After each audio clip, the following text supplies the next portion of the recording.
Thank you for being here, and today is my privilege to present our nation's highest civilian honor, the Presidential Medal of Freedom, to a legendary athlete and a legendary runner, Olympian and true American patriot, former Congressman Jim Ryan. Jim, congratulations. Fantastic. Mr. President, thank you. On the behalf of my family, which includes my wife of 51 years, and yes, she did chase me down, our children and grandchildren, our dear friends who have traveled far and wide, thank you for bestowing on me this high honor of the Presidential Medal of Freedom. On behalf of them, I accept that and I thank you for this privilege. These achievements we are celebrating began with a simple prayer. You actually talked about that a moment ago. After being cut from the church baseball team, junior high basketball team, and I never made the junior high track team. I began ending each day with this simple prayer. And by the way, I would throw it out there for you that if you're looking for something, this would be a good way to start.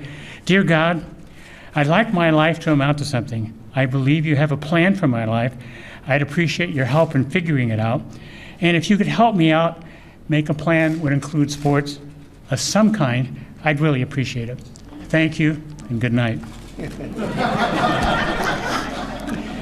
God did show up in a huge way, answering my simple, heartfelt prayer.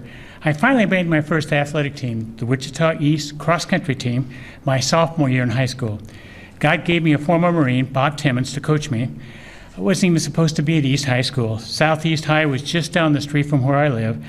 But as I didn't have plans to go to college, I instead went across town to East High School to go to a Votech school to be a draftsman so I could follow my father and brother and work at Boeing. But as we know, God works in mysterious ways, his wonders to perform, and in my first year of running, I became the national high school record holder.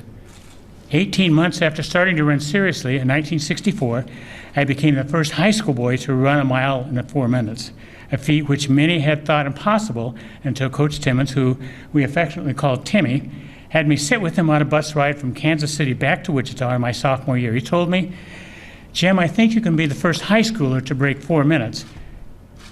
Being perfectly honest, I thought at the time he might be just a little crazy.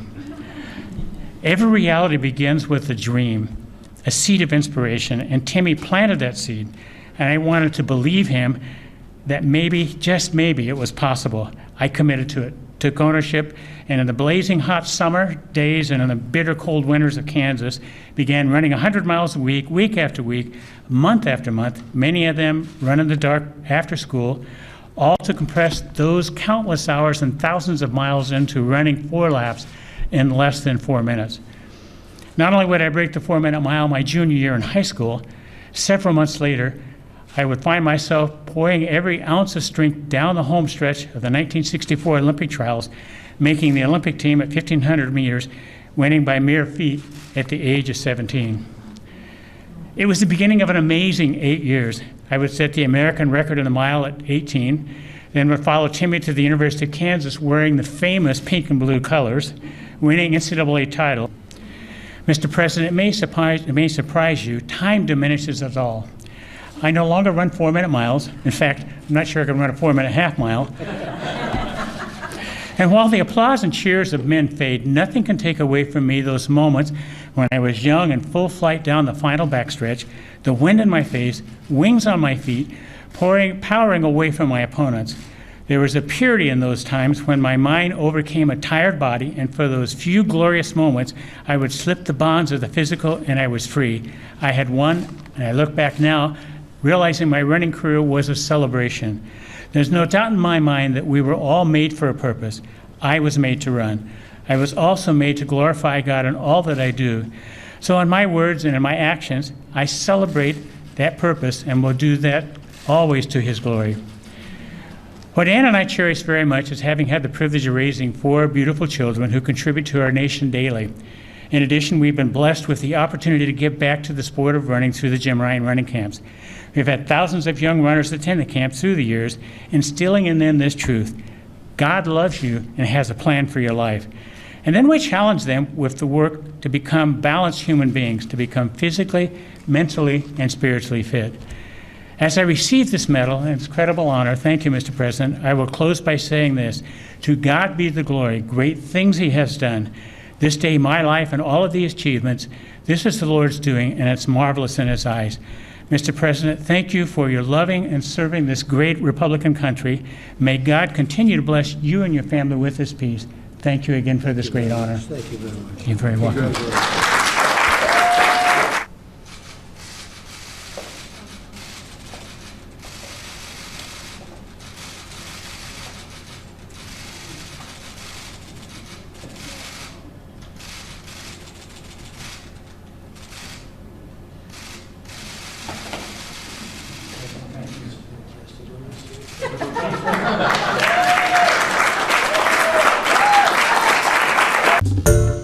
Hi everyone, George Stephanopoulos here. Thanks for checking out the ABC News YouTube channel. If you'd like to get more videos, show highlights, and watch live event coverage, click on the right over here to subscribe to our channel, and don't forget to download the ABC News app for breaking news alerts. Thanks for watching.